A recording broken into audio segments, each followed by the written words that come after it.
is this was a lie that so many people in the media were in on that really, unless you're from Anti-War or RawStory or Knight Ridder, now McClatchy newspapers, you have to admit that it's your fault that those million people are dead. If you were a New York Times reporter or a Washington Post or a Dallas Morning News or a LA Times or a Chicago Tribune reporter and you pretended like, well, gee, we know he's making nuclear weapons, we got to do something, then how are you supposed to call the administration out when you were the one? So they all just pat each other on the back and continue on. It's mutual blackmail. They all lie to each other, or look at Judith Miller. She gets fired. That's, she goes to jail and people cry for her. When how many people are dead because of her articles? Because they were lies, and everyone knew they were lies, including her own editors, the staff at the New York Times that I talked to. People knew, and but it gave access to the Bush White House, and that was enough. Access was enough to justify this. So, I think we've gone off on 10 million tangents, but... No, I think that's good to put some tough media criticism at the end of this whole thing, because after all, I mean, like you say, let's go back to remember the feeling, how it was, what was the common zeitgeist in the society or whatever in 2002.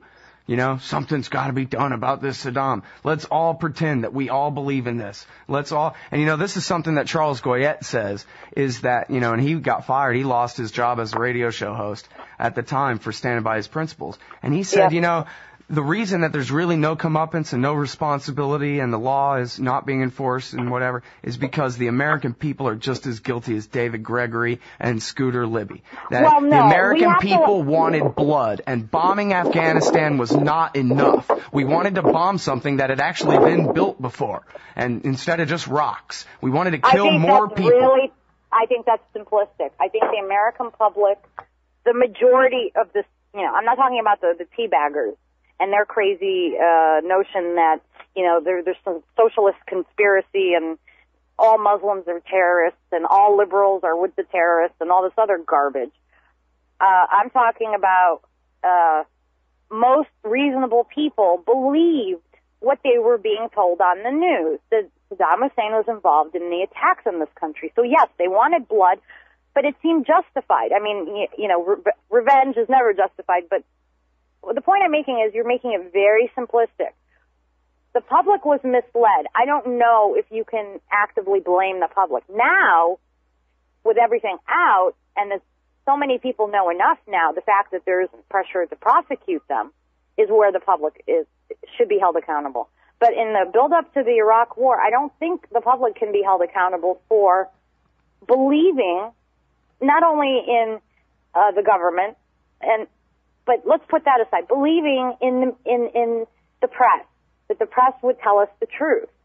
I just think it's very simplistic to put it on the shoulders of the public in the build up to the war. What about when 71% believe that Iran has the bomb right now, and it's the same bogus lie 7 years later? Are we responsible? Are the American 71% responsible for believing bogus lies about Iran this moment?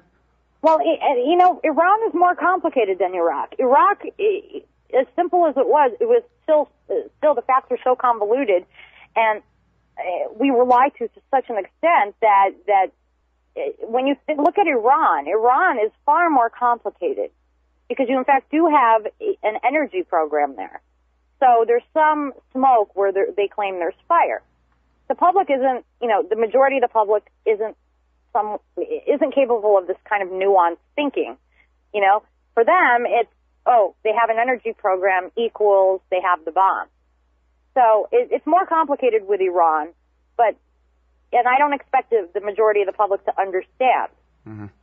Well, I'm not trying to... That's what the news media is for. It's supposed to tell us this is what the facts are. And opinion writers are supposed to, in fact, be able to support their opinions, not just write propaganda. It used to be that if you wrote your opinion, but it was an outright lie, you didn't write again. Yeah, no, I'm with you, and I'm not trying to acquit the people who did wrong with their authority, and that goes from, the Sunday morning news shows to the vice president's office, and everywhere in between. But the cool thing about responsibility to me is I can divide up massive portions of it way beyond adding up to 100% because it's just kind of a make-believe concept anyway.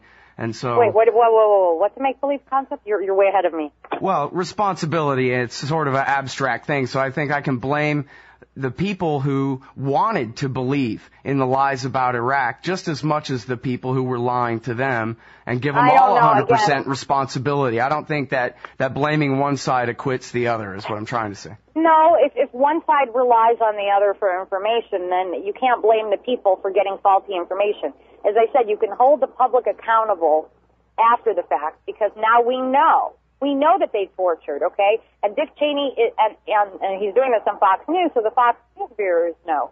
He's going around saying, yeah, okay, we waterboarded, blah, blah, we were saving American lives. So we now know that we violated the law, that he committed war crimes. This is now known. And people choosing to still say, well, that's okay because we're Americans and so we're special in some way, and we're allowed to do these things. Now you can say, okay, now the public can be held accountable because they know and they're still standing behind this. But as there's a build-up to the war, and, you know, it's not like the public is seeing classified information firsthand. They're relying on media accounts. And you also have to remember that the Bush administration was absolutely aggressively engaging in fear-mongering. There were orange alerts and red alerts and blue alerts, you name it. Every other day there was an alert, there was a terrorist attack coming. They were about to kill us all. I don't know if you remember the level of panic they were trying to instill in the public. I absolutely do. And the thing is, well, I'm glad we're talking about this. I'm not sure how useful it is to other people, but it's very interesting to me. Because, see, my thing was I was driving a cab at the time. So I was able to talk with people who just weren't interested in the facts at all. They wanted to kill those people. They would bend over backwards to say, well, the president knows, and we'll just go in there and get Saddam and get out. And the UN sucks because they're not proactive enough. We have to do this. And at the same time, 10,000 something people came out to protest in Austin, Texas. You know, and they knew better. The news didn't cover it. Well, I know the news didn't, but I'm just saying if that many people knew better, then no one else has an excuse. That's not true. You're talking about people of different access to information, different intelligence, different education. And what I'm saying is, what do you think that these people you talked to woke up one morning and latched on to Iraq or Saddam on their own? No, that was put into their heads. Because I agree. I mean, obviously this whole thing is Dick Cheney's responsibility. If it's got to go on one person, it's him. But absolutely, I would say George Bush for having the hubris to think that he could be president and then being president and refusing to acknowledge that he made mistakes. He deserves the blame too. Whether he lied or not is irrelevant. What is, important here is that he knows now. He's out of that bubble. And to not come forward and say, I made mistakes, I listened to the wrong people, blah, blah, blah. He has yet to do that. He has yet to apologize. And as far as I'm concerned, he now is as guilty as though, as if he didn't willfully and knowingly lie. So, yeah, it rests with them. But if you expect politicians to be crooked, but you don't expect the press to be crooked. You expect them to take risks, to protect sources, to go to jail for their sources in order to tell you the truth. Well, and as we've talked about, there was enough good reporting to contrast against the bad reporting from back then. I mean, again, I'll mention the guys at what was then Knight Ridder, who now all work for McClatchy, but especially Landay and Strobel. I mean, these guys debunked every bit of this before the war, and their news reporters, they weren't debunkers, they weren't opinion writers, they were reporters, and they were just saying, look, we're talking to our CIA contacts, and they're saying this is all a bunch of bunk.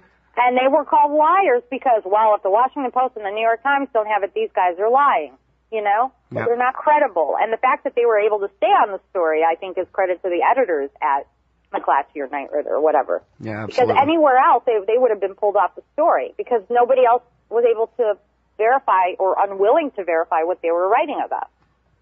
That's everybody. That's Larisa Alexandrovna, managing editor of investigative news at RawStory.com. Appreciate it. Bye.